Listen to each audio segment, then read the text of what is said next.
This video is made for adult collectors because every time I get a box from Blockies, my desk becomes an absolute nightmare to navigate.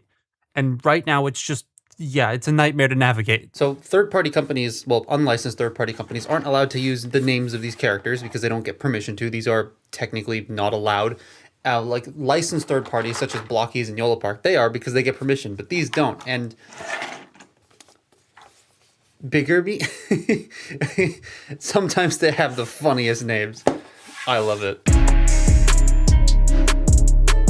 I thought the Bumblebee Movie Studio Series 2.0 Bumblebee was okay. It's not perfect and still has a lot of issues, but it's a lot better than the old one. The older one really did suck. And then I was shown BiggerBee, hilarious name, an unlicensed third-party version of Bumblebee from the Bumblebee movie. This is Lucky Cat's smaller bee that they upscaled to make Studio Series size. So naturally I was curious about a mainline sized third-party toy. Literally all I want out of third-party is stuff to go with my already existing Hasbro product. I'm not that massive into the Masterpiece scaled stuff, and a lot of third-party is just that. And after being bullied by Sam's Forge to buy this, no, I'm kidding. He just suggested the idea for this video and I thought it was cool, so I bit the bait. It's just okay. It's such a strange thing, and it's making me start to believe that this design just doesn't work as a deluxe. The Studio Series one is $25 US, while the BiggerBee version I paid $60 US for, and the BiggerBee one does look miles better. I know it's because it's built off a partial budget, but it's still annoying that the Studio Series one continues to use the inaccurate door wing design from the concept art. Yes, you can fold them down, but it still looks dumb and I don't vibe with how they stick out. BiggerBee collapses the doors into the legs, and the back windows are what sit on the, well, back. Therefore, it's a much cleaner and more accurate looking robot. I also prefer the shade of yellow over the official one. It's a bit more orangish yellow, which I think suits Bumblebee more than the flat yellow the Hasbro version uses. And the proportions. The Hasbro one is a bit on the lankier side, whereas the Lucky Cat one is more chunky in the right spots like the lower legs and the upper torso. The Hasbro one does win for me in the sculpting department though. It has a lot of amazing detail like the engine crotch and the bits on the arms and legs. Granted, all that nice detail negates a waist joint, but BiggerBee's waist kinda also is non-existent anyways. Far from the only articulation issue I have with that, but yeah, we'll get to that later. The Hasbro one winning in detail doesn't mean that the Lucky Cat one doesn't have any. It has bits that the Hasbro one doesn't have, like the lights on the hips and the gray bits on the side of the legs and the fist armor, among other things, which I also do like. The plastic on the third party one feels fine. I don't have any problems with it. Everything pegs together solid, and it just is fine. There is die cast in the lower legs, which feels a tad bit unnecessary, but that's whatever. But with the die cast in mind, I want to get into one of the three big issues I have with this thing. These stupid ass ball joints. There are so many ball joints in places, and like, for how this transforms, I get why they're there, but I don't know if it's just because they cut the sockets weird or how they shape the struts themselves, but they pop off a lot. The shoulders, especially when it comes to transforming this thing, they like to come right off at the base. And that's when stuff comes off during the transformation. Following the instructions when I got it, and the arms just kept wanting to escape the rest of the figure, the feet popped off a couple times, the head came off once. Something about this art feels weird. I don't want to come out and just say it looks AI generated, because if it is done by an actual artist, then that would be a huge insult to them. But I don't know, something about it just feels slightly off, because this blade is different from this blade and how it cuts into the hand, and this cannon is completely not accurate at all to not only the cannon that it comes with, but the cannon from the movie. So something about this feels a bit strange. This is all based off of the toy. It's got like a bunch of the kibble and things around it, but I don't know, it just feels weird to me. And then the die cast in the legs. The knees are on ball joints and hinges, and that extra weight means they are a little bit loose at the knee and not that fun. Not like he's gonna fall over all the time like the Hasbro one here, where his pinned knee is really loose on my copy, but for $60 I would have kind of expected that to not be the case. He does come with a healthy amount of accessories in the box. You get extra hands, his gun, both swords, and a spare head with a battle mask face. The articulation though is another thing that I find super weird. So the head is on a ball joint, no real complaints there. It does pretty much everything I'd want it to. The shoulders are on those double ball joints, so they can go out pretty far and do a full 360. There is a bicep swivel, and if you rotate the forearm around, you can get a double jointed elbow because of the transformation, although it's kind of loose. The wrists are also on ball joints, so they can do whatever you want. There is a waist joint, but it is extremely limited to the point of it just not being useful.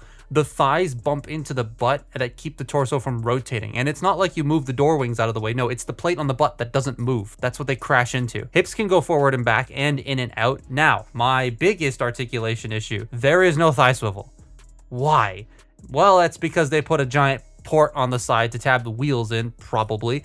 but it is annoying that it isn't there. And there is a tiny bit of play at the ball joint, so you can technically use that and technically use the ball joint below the knee, which more acts like a boot cut, but it's such a weird angle that it doesn't work. He does have a double knee bend that bends about as much as I'd want to, and then the ankles are on hinges and ball joints, so they can do whatever you want, tilt and forward and blah blah blah. The lack of a thigh swivel though really does bug me. It's like the only thing I don't like about the new He-Man figures, and it's creeped up on me here too. He still articulates fine without it, but you could get so much more depth to your posing if you had that. Then there's the transformation. For the most part, it's okay, but there are some bits when pegging things in around the car shell that make it kind of annoying. All right, both of these have varying levels of doesn't like to fit.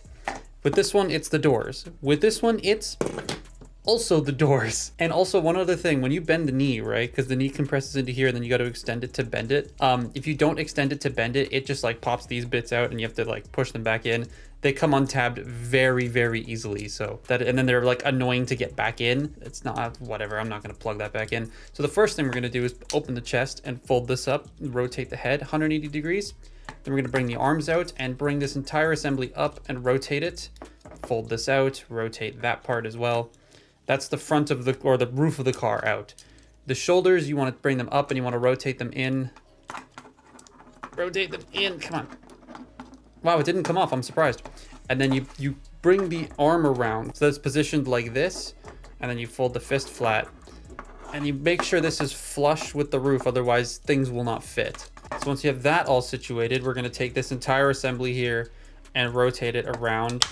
The head's gonna fly off. You're supposed to rotate that around beforehand. That is my fault. I'm not blaming the toy for the head falling off there. But once you have that rotated around, this will fold down, and you've walking beetle. Now we're gonna work on the legs. This one's already coming undone, so we're just gonna unpeg that, extend this out, rotate these around. Now, the instructions tell you when we get to this point to plug everything together, then do this. Don't do that. These will not go in if you do that. But once you have that done, you want to straighten the legs out a little bit, rotate them inward.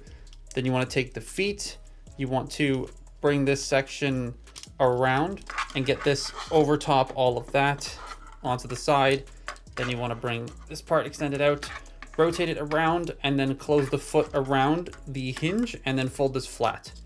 And that's the side of the vehicle done. Then you don't want to peg them together just yet because you want to get it around this section first. So you bring it up at the hips, and then you bring the roof down, and the hands are going to go inside of here, and then these are going to peg into that. So you bring all this up and in, you make sure everything is nice and flush, and then we're going to peg that into there, and then peg this into there, and then peg the front of the grill together, and it's going to come undone. And here is one of my big issues, right? We got all that situated. It's these die cast parts. They have to squeeze together a little bit to make sure that everything sits flat, but then they rub against one another, and I'm scared that that's going to paint chip and that's come undone again. It's a little bit annoying. And then you take these sections and you bring them around and you fold this bit out, and it has to flex over this right here. And that can sometimes pop them out of the ball joints right here at the base, which is really annoying, but you peg that in here, get this situated at the back there. We'll do the same on this side. Get the door out of the way, bring it around, get it situated there, peg in, come on, there we go. And the fronts come undone again. Then you bring this section up, this goes underneath the front here, and it will peg into place. Then you just compress all of this in while getting the doors pegged into place. This is a bit fiddly. Then you want to make sure these side panels are plugged in as well. Then you bring these bits, plug them in, and then the wheels are going to peg into the hips. And lining these up can be a real pain, and they don't want to line up right now. Why not? There, that's one. There's another. Push these up, and we're done. Oh, what a mess. Yeah, transforming these two, I'm not sitting through the Hasbro one with the camera in front of my face again, but going through the motions on both and yeah, I don't really think this design works well at this scale. Hasbro's tried twice and missed the mark at making a fun transformation, and BiggerMee also doesn't really have a fun transformation to me. And this Beetle mode is far from clean. It does that typical third-party thing of having lots of panel lines and panel gaps, and oh boy, the back of the car. I do prefer the blacked out windows though. That keeps me from seeing the robot junk on the inside like the Hasbro one. And the front bumper and the lights are very well done. Even though the transformation kind of sucked, the alt mode does hold together quite well. The tabs are all secure and grip nicely. Not much in the way of ground clearance though. It's kind of just scraping across the table. Speaking of scraping, these painted diecast parts rubbing against each other while you're transforming it, that does not fill me with a lot of confidence over time. And when I did say it felt sturdy, it also is one of those alt modes where if you held it in just the right spot and give it a little bit of force, you will push things apart. And the accessories don't have a place to go, but they are extra hands and a head, so like that kind of makes sense. I'm not that bothered by that. In the end, I don't know which one I would pick over the other. From a purely visual standpoint, in robot mode, the third-party one wins hands down. But in car mode, the Studio Series one feels a bit more complete. That might also be because they have an actual Volkswagen license, so they work with Volkswagen to make this car look better. Getting both of them into car mode is a bit of a pain, and they both have strange articulation woes and build quality problems. One is a $25 US partial deluxe off an already crappy figure, and the other is a $60 US complicated figure that fights you slightly when you're trying to get the panels lined up. I guess if you want robot looks, then get the BiggerMee, and if you want alt mode looks, you get the Studio Series one. But I don't really think either side did it better over the other when it comes to a complete package compared to their price. You may prefer one over the other, and that's completely fine, and I have a feeling more people will prefer the look of the third-party one just because that robot looks so much better. But for me, I think they're both on equal footing of kinda neat and kinda not at the same time, just in different areas. But that's my look at, what the hell was his name again? BiggerMee. Follow me on Twitter and Instagram, and I'll see you next time. Bye-bye.